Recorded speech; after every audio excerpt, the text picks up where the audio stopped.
Welcome to स्टूडेंटो। सो आज हम मिलने वाले हैं आईपीएस सियाज सर से और आज हम सियाज सर से बात करेंगे, उनका एक्सपीरियंस जानेंगे, थोड़ा बहुत हम ग्राउंड पे भी उनके साथ रहेंगे।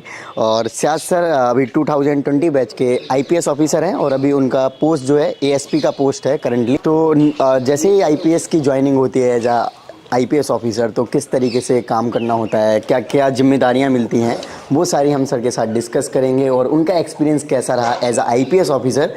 और वो अभी ग्वालियर में पोस्टेड है। तो चलिए मिलते हैं। Okay, hello sir. वेलकम। हाँ, थैंक यू।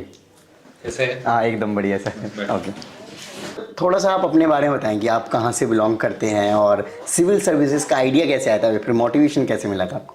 अच्छा, मैं बिलोंग करता हूँ केरला से। हाँ, I am from Cochin, Ernakulam district है केरला में। ओके, तो वहाँ पे आलुवा बोल के एक टाउन है, वहाँ से बिलोंग करता हूँ। तो basically if you go to Kerala, Cochin international airport के बगल में है मेरा घर। ओके। तो मैं ज्वाइन किया 2020 में। हाँ, तैयारी शुरू किया था 2014 से। ओके, तो after 6 mains and 4 interviews I cleared. 6 mains आपने दिए, 4 उससे इंटरव्यू। पहले मैं कॉर्पोरेट में काम किया था, बीच में केरला हाई कोर्ट में भी नौकरी किया था, थोड़ा बहुत यूपीएससी टीचिंग भी किया है। ओके हाँ, तो सर, ये है मेरा करियर इससे पहले। और बाय द वे सर, आप केरला से हैं और आपकी हिंदी काफ़ी क्लियर है और काफ़ी अच्छी है सर, तो इसका राज क्या है वैसे? इसमें कोई राज नहीं है। When put in a situation you have to adapt. Hindi में थोड़ा सा बेसिक्स, हमें केरला से स्कूल्स में हिंदी 3rd लैंग्वेज है। ओके, तो 10th तक हिंदी कंपलसरी है सबके लिए। उसके बाद इधर आ गया तो if you have to work you should know Hindi. इधर पब्लिक से इंटरेक्शन बहुत होते हैं पुलिस में, राइट। डेली इंटरेक्शन, ये सारे कागज़ पूरे हिंदी में होते हैं। हाँ हाँ हाँ, and we start reading newspapers also. Right. जैसे सर आप साउथ से हैं और यहाँ आके आप नॉर्थ इंडिया में सेट हो गए हैं, या ये तो मिडिल में आ जाता है खैर, तो कैसा लग रहा है आपको यहाँ पे पर्टिकुलरली? ये जोग्राफिकली मिडिल में है बट कल्चर मोर और लेस नॉर्थ है। हाँ, जो जो लोग नॉर्थ में पैदा हुआ है उनका हिंदी बेल्ट से थोड़ा इंटरेक्शन ज़्यादा हुआ है लाइफ में, तो उनके लिए थोड़ा सा फील होम जैसा लोकेशन है। Right. But MP as a state is a very good cadre. इधर कभी आउटसाइडर वाला फीलिंग नहीं है। जो दो things are bit different culturally and language wise, right.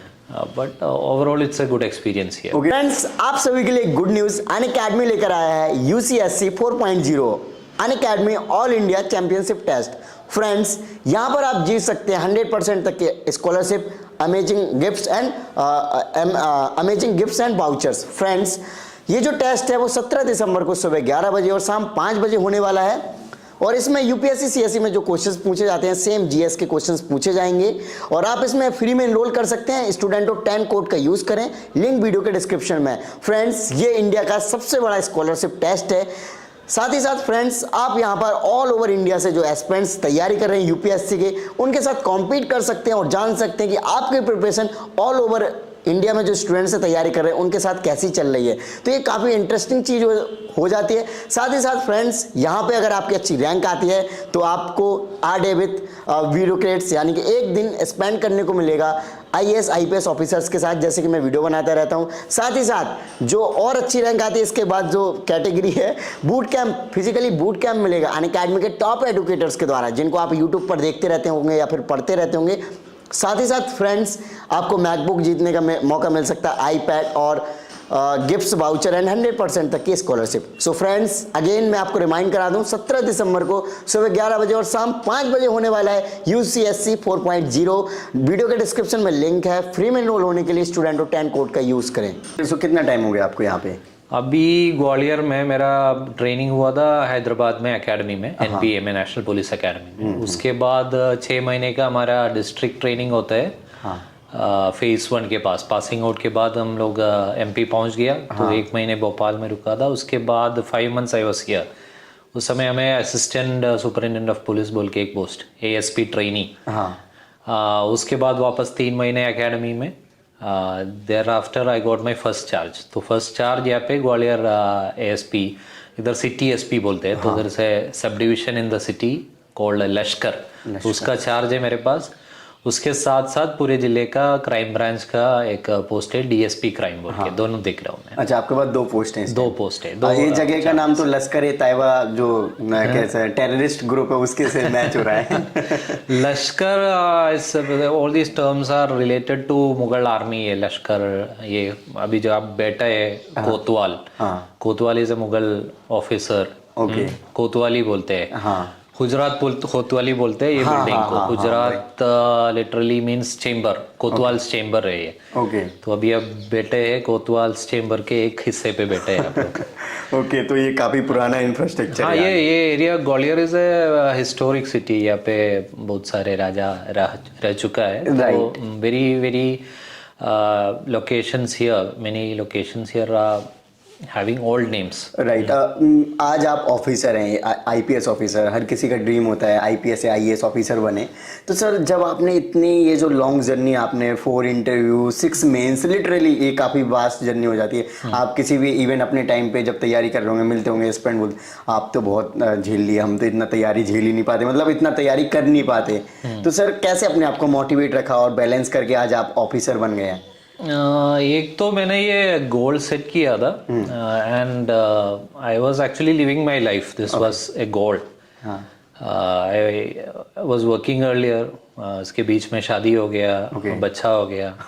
Okay, तो वो जो लाइफ में इस यंग एज में जो हो रहा है to every person, that was already happening with मी।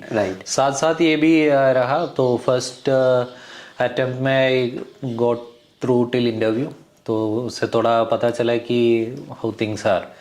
तो फिर यूपीएससी थोड़ा सा रिस्की एरिना है, मतलब जो भी तैयारी कर रहे हैं, जो भी इंटरव्यू के लिए जा रहे हैं, there is a luck factor also. Right. तो कुछ ना कुछ लक की कमी, तैयारी की कमी हर बार होता था। तो every year after year I have improved in some areas, lost in some areas. तो finally in 2019 exam I got cleared. So one thing is that this wasn't my only activity. I was working, कुछ और काम में था, this was also there. तो ये एक life का पार्ट बन चुका। Then I had this feeling inside that इतना क्लोज आ गया, maybe I will be able to crack it. Right. तो लास्ट अटेम्प्ट में 2018 में I was going through this cycle, civil prelims mains interview, उसमें चल रहा था। तो 18 में आई टुक ए ब्रेक।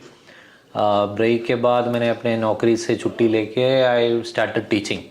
तो those weak areas which I had in UPSC mains, वो एरियाज मैंने पढ़ाना शुरू किया। ओके। तो पढ़ाने के लिए you have to prepare more. उस एरिया फोकस्ड प्रिपरेशन, जैसे एथिक्स हो गया, मेरा ऑप्शनल हो गया, वो सब में मैंने पढ़ाया। ओके, ऑप्शनल क्या था आपका? साइकोलॉजी था। ओके। तो जो जैसे मैंने पढ़ाना शुरू किया, मेरा क्लैरिटी बढ़ गया। तो that really helped in my exam which I clear 2019 CSE में। ओके, ठीक है सर, ठीक। चले हम थोड़ा बहुत पोलिंग बूथ्स देखने चलेंगे हम जी। These are the last hours. Okay, अब अभी पोलिंग 6 बजे क्लोज हो जाएगा। ओके। तो सर, लास्ट आवर्स में क्या चैलेंजेस रहते हैं जनरली? लास्ट आवर्स में मतलब अपने ज़्यादातर लोग आएगा। अभी polling has crossed almost 50%। Okay. तो ये 50 to 70 के वो एंड वक्त है, वही तो इस टाइम पे तो 6 बजे जो भी लाइन में है, they have the right to get their votes done. Okay. तो उस समय ज्यादातर कंट्रोवर्सीज का चांसेस है। तो वी हैव टू, सुबह 6 बजे से फोर्स डिप्लॉयड है, तो we have to motivate them also. Okay. लोग इधर उधर हो जाएगा, तो उनको भी थोड़ा कंसोलिडेट करके we have to wind up. Winding up के बाद we have to ensure that this voting machines have to reach the strong room. वो December 3rd काउंटिंग उस दिन तक वहाँ रहेगा। तो वो जो deploy movement also we have to take care. तो पुलिस के लिए ये पूरा सुबह से शाम मतलब 2-3 महीने से मेहनत चल रहा है। आज D-Day है।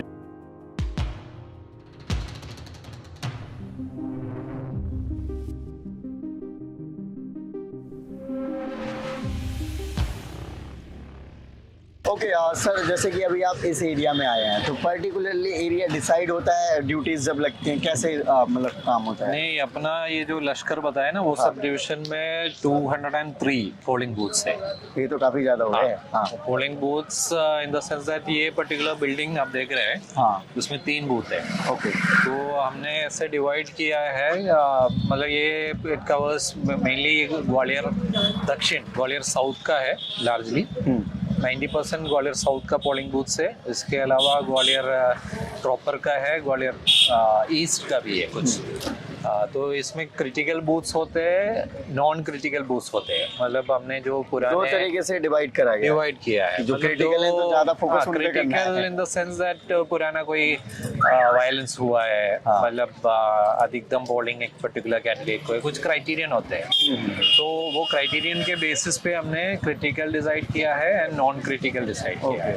तो क्रिटिकल में हमने central armed police force, BSF हो गया, सीएएसएफ हो गया, उनके मेंबर्स भी है। हाँ, मतलब एक बूथ पे, एक लोकेशन पे 4 लोग ऐसे डिप्लॉय किया है। बट ज़्यादातर majority of the booths are manned by अपना डिस्ट्रिक्ट पुलिस। तो अभी ये 6 बजे है, आप देख रहे हैं लाइन ज़्यादा लंबा है, तो इसलिए हम इधर ज़्यादा फोकस कर रहे हैं। ओके सर, जैसे आपका तो ये फर्स्ट एक्सपीरियंस रहा होगा तो कैसा लग रहा है आपको? हाँ, मेरा ये पंचायत चुनाव के टाइम में मैं यहाँ पे था ग्वालियर में। तो दिस इनफैक्ट सेकेंड इलेक्शन है मेरे लिए। ओके ओके तो वो इलेक्शन तो डिफरेंट है, इसमें पार्टी बेसिस पे नेक टू नेक फाइट होते हैं। तो ये थोड़ा फियर्सली फॉट है। पंचायत भी अच्छे तरीके से लड़ाई होते हैं कैंडिडेट्स के बीच में, बट इसमें पॉलिटिकल पार्टीज इन्वॉल्व है, सेंट्रल इलेक्शन कमीशन इन्वॉल्व है, एंड हाई लेवल मॉनिटरिंग भी होते हैं। जैसे general observer,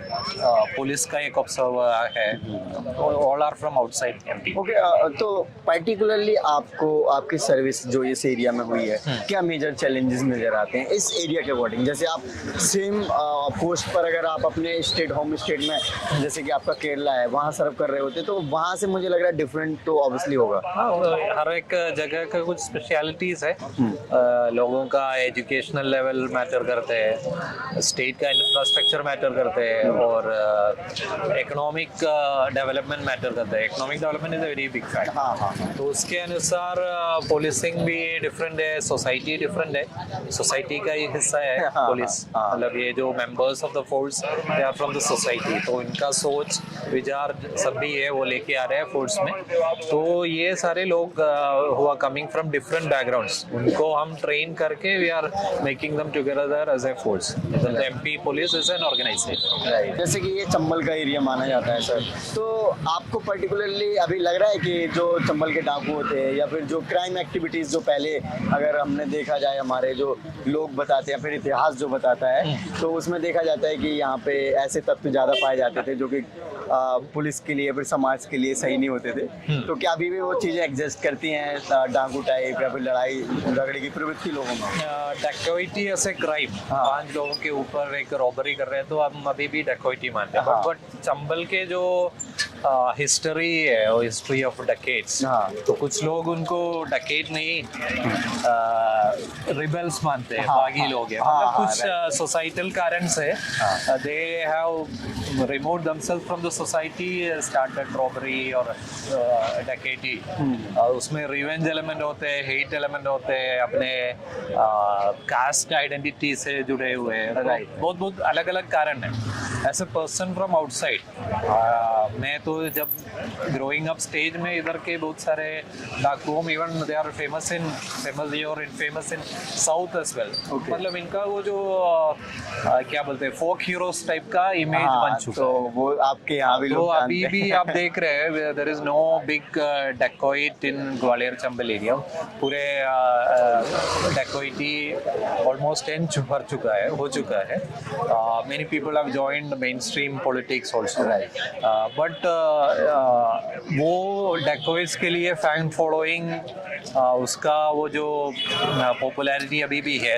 if you look at the number plates you can see that फलाना डकैत का नाम लेके घूमने वाले लोगों को आप मिल जाए। तो इधर there is as a society in the culture, there is a craze for weapons, इधर बहुत सारे क्राइम्स आर्म्स एक्ट का होता है, सिंपल हवाई फायरिंग के जैसा, gun violence including murder using guns, वो तो केरल में नहीं देखा है, मतलब मूवीज यहाँ पे ज्यादातर आपको देसी कट्टे, देसी बंदूक मिल कट्टे जाए। हम खूब पकड़ते हैं यहाँ पे। तो फिर इस्तेमाल करते हो आप कभी? but because I get catching one gun in Kerala is a news. उधर तो कोई न्यूज़ भी नहीं बनते हैं। There is a craze for guns here. If you look at the societies, the system, there are over 30,000 licensed weapons. तो इसका मतलब है कि वो it shows a craze for weapons.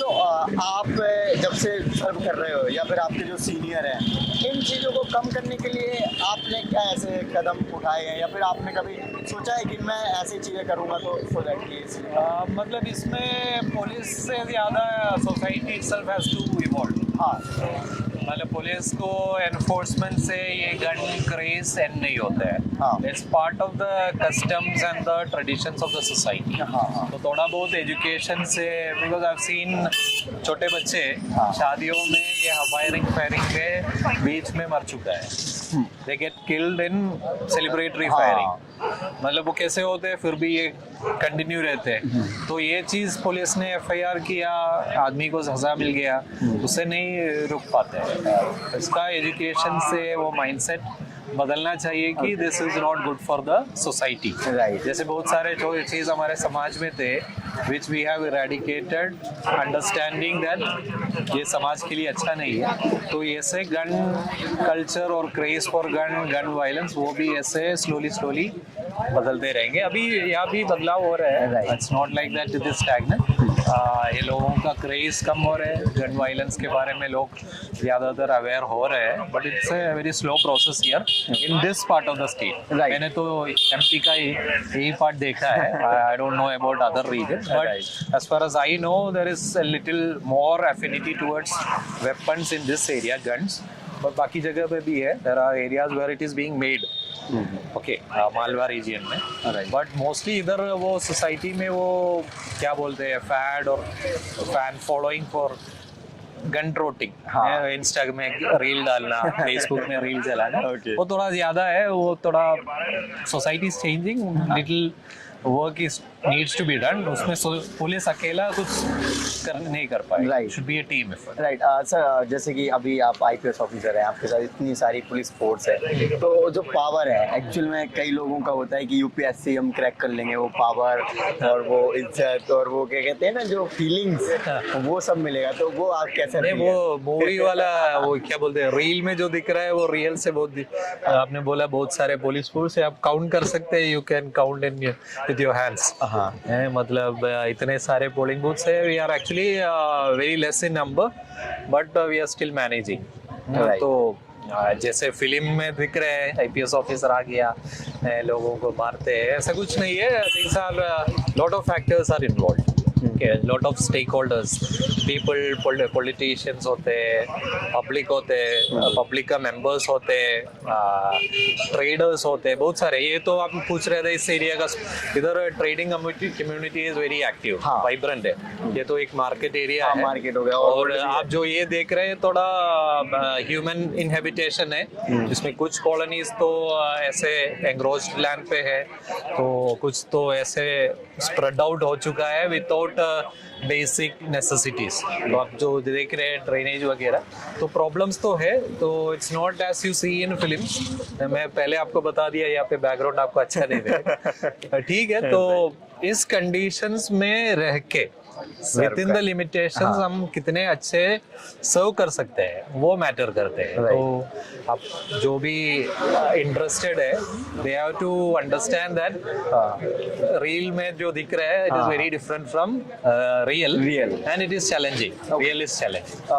Sir, जैसे होता है ना कोई काम हम रेगुलर कर रहे हैं तो बोर फील होने लग जाता है, बट आपका क्या थॉट रहता है जब आप हर दिन सुबह उठते हैं अपने सर्विस को लेकर, काम को लेकर, क्या माइंड में आती है पहली चीज? अगर नहीं, उतना मोनोटोनस नहीं है पुलिस का जॉब, कुछ चीज ऐसे मोनोटोनस है, बट कुछ ना कुछ चैलेंज है। जैसे वीआईपी मूवमेंट हो गया, VIP movement has set pattern, but अचानक for a silly example we are moving a carcade, एक वीआईपी का कारकेड मूव है, अचानक एक कुत्ता सामने आ गया, घोड़ा सामने आ गया, that is a contingency.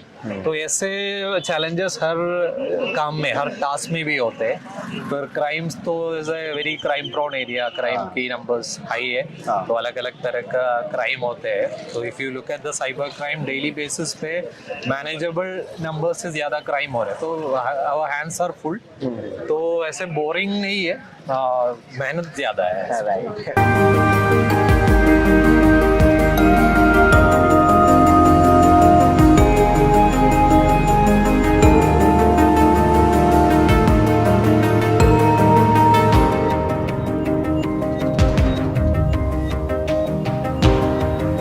Sir जैसे कि कई बार क्या होता है, आपके सीनियर्स ने आपको कुछ ऐसे टारगेट या फिर कोई काम ऐसा दे दिया और आप ऑलरेडी बहुत सारे काम में इन्वॉल्व हो और आपको भी 1% लग रहा है, 1% क्या 99% लग रहा है आपको, और 1% ये लग रहा है कि आप वो काम नहीं कर पाओगे, बट आपने फ्री पे हाँ बोल दिया। जैसे टीचर्स लोग स्कूल में कई बार होते थे कि पता है इस स्टूडेंट का क्लास में इसने होमवर्क नहीं किया है या फिर इसका बहुत ज़्यादा बैकलॉग हो रखा है सिलेबस का, और कल उसको बोला है कि तू करके लाया एनी हाउ, पता नहीं, तो वो स्टूडेंट तो उस टाइम पे हाँ बोलेगा, बट ऐसा पॉसिबल नहीं हो पाता है। तो सर ऐसी सिचुएशन को कैसे आप हैंडल करते हैं, या फिर आपके साथ अभी हुई है तो कुछ इंसिडेंट्स है? ठीक है, जनरली अपना सिस्टम, पुलिस का सिस्टम वर्क्स इन हायरार्की। जो सीनियर ऑफिसर्स होते हैं वो कुछ न कुछ टाइम पे पास में वो भी अपने लेवल क्रॉस करके सीनियर बन चुका है।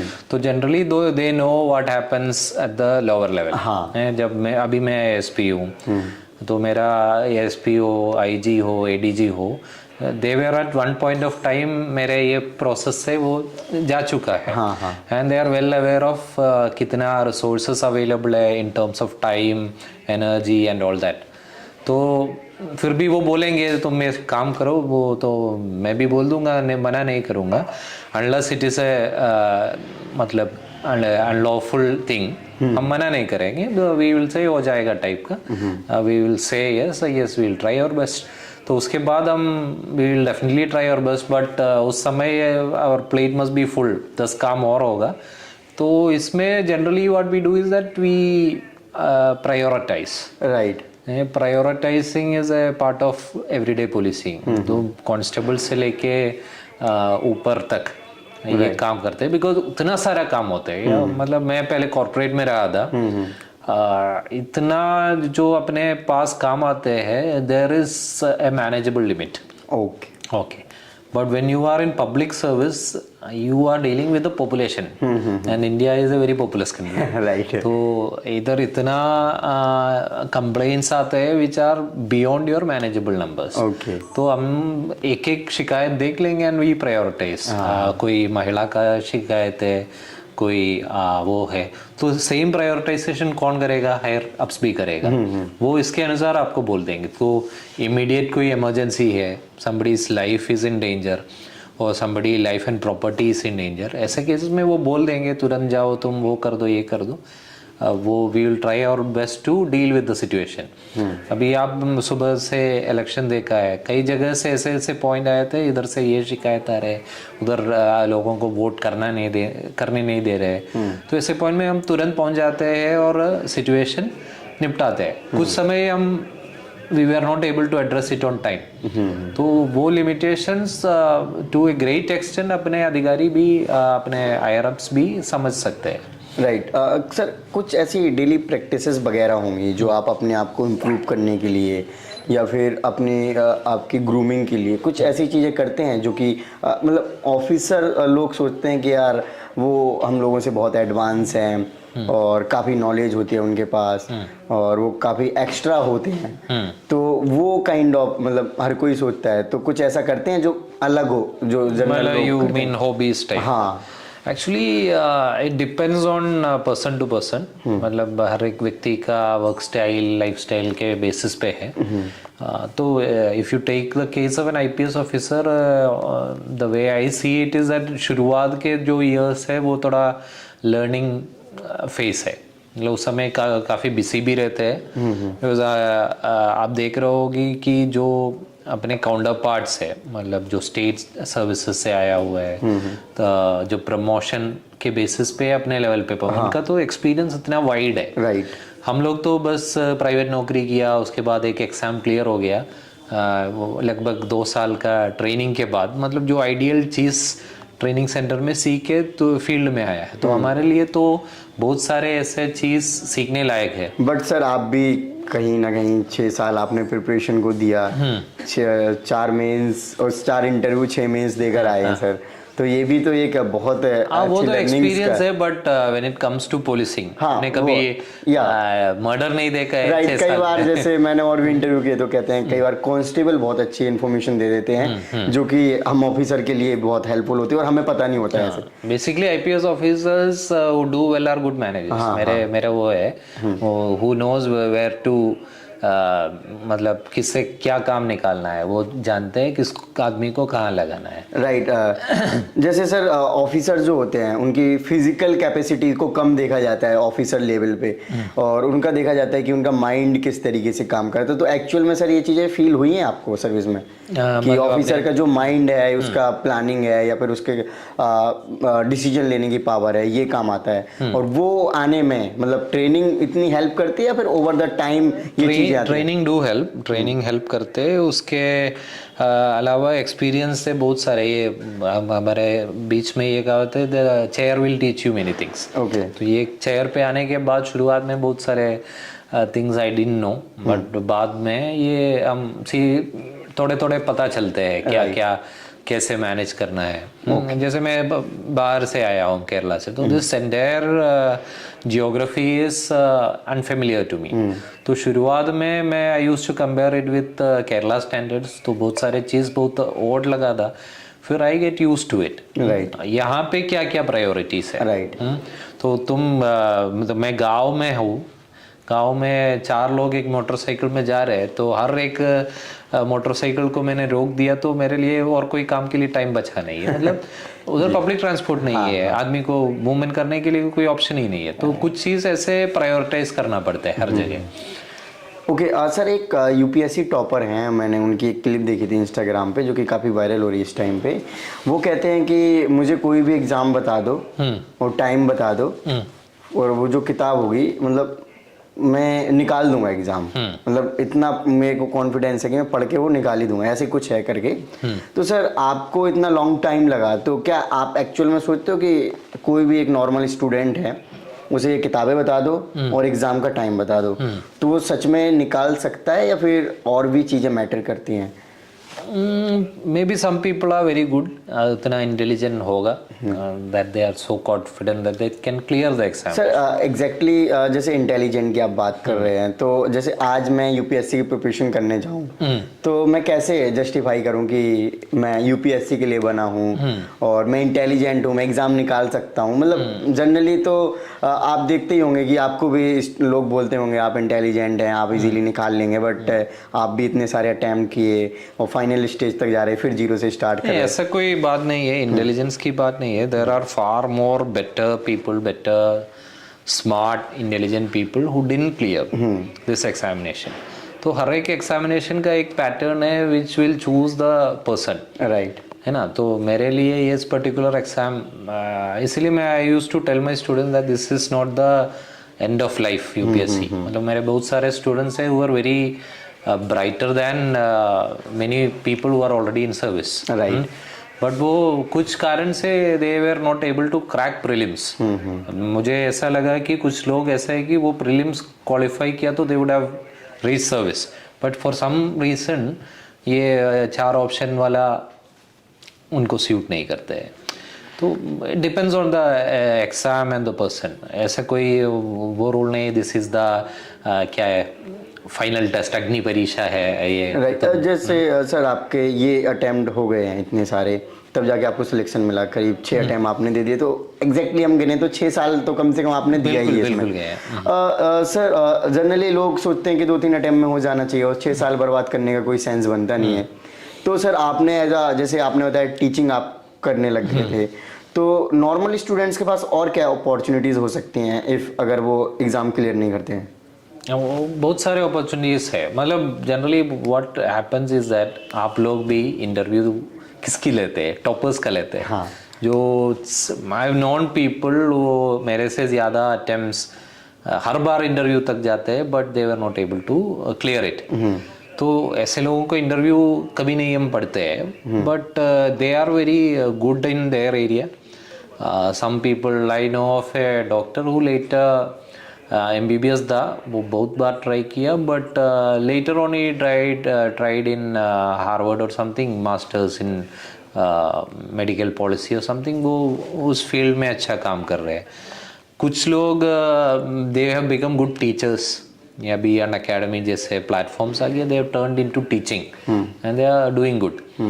कुछ लोग तो उनका वो जो बेसिक डिग्री है उसके हायर स्टडीज़ किया है, मतलब 6 साल मैंने निकाला, मतलब वो 6 साल में पूरा समय यूपीएससी नहीं था, मैं भी काम किया था। ऐसे बहुत सारे लोग हायर स्टडीज़ कर रहे हैं, बहुत सारे लोग डिस्टेंस एजुकेशन ट्राई कर रहे हैं। तो I always tell my students that you should have a fall back plan. UPSC कोई कैरियर नहीं है, कैरियर जब शुरू होता है तब तुम क्लियर होते हैं। तो you should always have a good academic background, courses करना चाहिए, हायर एजुकेशन करना चाहिए, because you are learning an optional subject, why don't you study that in detail, right. और कोई प्रोफेशनल डिग्री साथ में कर सकते हैं जी। I've seen people who did MBA और law, राइट। तो ये नहीं है तो फिर बहुत सारे एग्जाम से, कॉम्पिटिटिव एग्जाम से थोड़ा सा अपना प्रिपरेशन थोड़ा सा कस्टमाइज करना पड़ता है। यूपीएससी में क्वांट का ज़्यादा ज़रूरत नहीं है, मतलब क्वांटिटेटिव एप्टीट्यूड का। तो I have seen students who done part time, ये क्वांट के पीछे गया, so they have done the general studies well, they know the general knowledge part, they have the grip on that. English भी कुछ लोग week है, वो T किया, फिर क्वांट टी किया, दे क्लियर अदर एग्जाम्स, तो वो भी पॉसिबल है। कैट में क्वालिफाई किया कुछ लोग। तो वी हैव टू, ऐसा सेइंग है ना, don't keep all your eggs in a single basket, अलग अलग ऑप्शंस रखना है। आंदोलन चल रहा है या फिर कोई मूवमेंट चल रहा है या फिर कहीं पर पब्लिक गैदरिंग है और अचानक से कोई ऐसी सिचुएशन आ जाती है कि जहाँ पर पुलिस को लाठी चार्ज करनी पड़ती है, और जिससे कई बार क्या होता है किसी को सीरियस इंजरी भी लग जाती है, और कई बार पुलिस वालों को भी बहुत ज़्यादा सीरियस इंजरी लग जाती है। लेकिन सर जैसे फिर पुलिस को जब क्रिटिसाइज किया जाता है मीडिया के द्वारा, तो सर जैसे कई बार फिर इसमें तो ये होना चाहिए कि पुलिस का मोरल डाउन हो रहा है, हालांकि उन्होंने तो अच्छे करने के लिए किया था, और कई बार ना चाहते हुए जैसे एक्सीडेंट हो जाते हैं, तो वो चाह कर तो कोई करता नहीं है, बट अनफॉर्चुनेटली चीज़ें हैपन हो जाती हैं। तो सर इसमें पुलिस का मोरल डाउन होता है तो कैसे अप होता है और वो सारी चीज़ें? एक्चुअली वी आपने देखा, मैं वेपन कैरी कर रहा हूँ, कुछ लोग बाहर लाठी पकड़ के, तो we most of the time 99% of the time ये दिखाने के दांत बोल सकते हैं, मतलब इट्स अ डिटरेंट।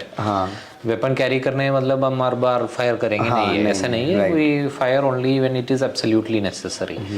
तो कई बार ऐसे गलतियां होते, मिस्टेक होते, लाठी चार्ज में लोगों को चोट आती है, but to whatever I have seen in the last 3 years, I can say that police हमेशा बहुत कंट्रोल रखते हैं अपने ऊपर, but I can definitely say that कुछ लोग है, may be you can say 20-30% of the force, they don't have that kind of right behaviour, behavioural qualities which need correction. मतलब वो जो, इसलिए आपको पूरा इंडिया में कस्टोडियल टॉर्चर वगैरह न्यूज़ मिलते हैं। कुछ लोग ये जैसे जो वर्दी पहनते हैं, पुलिस वाला कौन है, they are ordinary human beings wearing a uniform, मेरे और आपके बीच में क्या अंदर है, बस ये वर्दी की है। बट जब तक मेरा अंदर का जो बिहेवियर और जो मेंटल सोच और विचार ठीक नहीं है, तो I will behave just like a common person. तो इससे लोग गलतियां कर रहे हैं, उसके लिए भी करेक्शन मैकेनिज्म्स है पुलिस में। हाँ, ठीक है वो। जी sir. Okay, so sir last में कोई फ्यूचर जो एस्पिरेंट्स हैं जो कि आईपीएस या फिर पुलिस सर्विसेज में आना चाहते हैं, तो उनको क्या आप मैसेज देना चाहेंगे, क्या क्वालिटीज़ बना के रखना चाहिए प्रिपरेशन टाइम से? प्रिपरेशन टाइम पे most people they prepare for the examination. Police के लिए वो ज़्यादा कम लोग, वो सोचते हैं बाद में देखा जाएगा, बाद में देखेंगे। जैसे आप यूपीएससी का जनरल प्रिपरेशन, आपको बहुत सारे वीडियो आया होगा, बट अगर आप पुलिस में नौकरी चाहते हैं, it's a very happening job, action है पूरा। इसके लिए आपको फिजिकल फिटनेस थोड़ा शुरुआत से मेंटेन कर लिया तो अच्छा है, ट्रेनिंग टाइम पे भी इम्प्रूव होते हैं। But this is a job which requires you to be active, you need the energy to work throughout the day 24/7। Right, मतलब अपना नींद is not in our control, because कोई भी ऐसे इंसिडेंट का कॉल आ गया तो we are the first responders. तो ऐसे 24/7 आपको वर्क करने के लिए जो फिज़िकल कैपेसिटी है, उसके लिए आपको लाइफस्टाइल में थोड़ा सा चेंजेस करना है, वर्कआउट वगैरह इंक्लूड करना है, वो ज़रूरी है। फिर you will be dealing with tougher elements of the society, तो उसके लिए भी थोड़ा मेंटल टफनेस भी आप चाहते हैं तो that will be great for you if you are looking for to a career in policing. Right. अगर ये सब कुछ नहीं है फिर भी आप पुलिसिंग में आ सकते हैं। बहुत सारे ऐसे जॉब्स है, स्पेशलाइज्ड जॉब्स है, जैसे इन्वेस्टिगेटिव एजेंसी से पुलिस में, अदर बॉडीज है, मतलब रिसर्च वाला ऑर्गेनाइजेशन से, एकेडमिक रिसर्च करने वाला एजेंसी से, बहुत सारे ऑप्शंस है आईपीएस ऑफिसर्स के लिए। But basic level of physical this thing is part of your training, you have to pass the examination. मतलब यूपीएससी नहीं, उसके बाद नेशनल पुलिस एकेडमी का एग्जामिनेशंस और वो क्राइटेरिया बेंचमार्क मीट करना है, which is the bare minimum expected from an IPS officer. Right. Okay sir, so thank you so much sir for your lovely message. Okay. हाँ, so friends, आपने देखा कि हमने सर के साथ इंटरव्यू किया, थोड़ा बहुत बाहर भी सर के साथ गए, जो कि काफ़ी अमेजिंग एक्सपीरियंस था, और सर ने भी अपने इनसाइट शेयर करे हैं जो उनका एक्सपीरियंस रहा है अब तक का। सो आई थिंक आपको कुछ इन्फॉर्मेशन मिली होगी, कुछ सीखने को मिला होगा। सो आई होप आपको ये वीडियो अच्छी लगी होगी, तो इस वीडियो को लाइक करें, चैनल को सब्सक्राइब नहीं किया चैनल को सब्सक्राइब करिए। जय हिंद।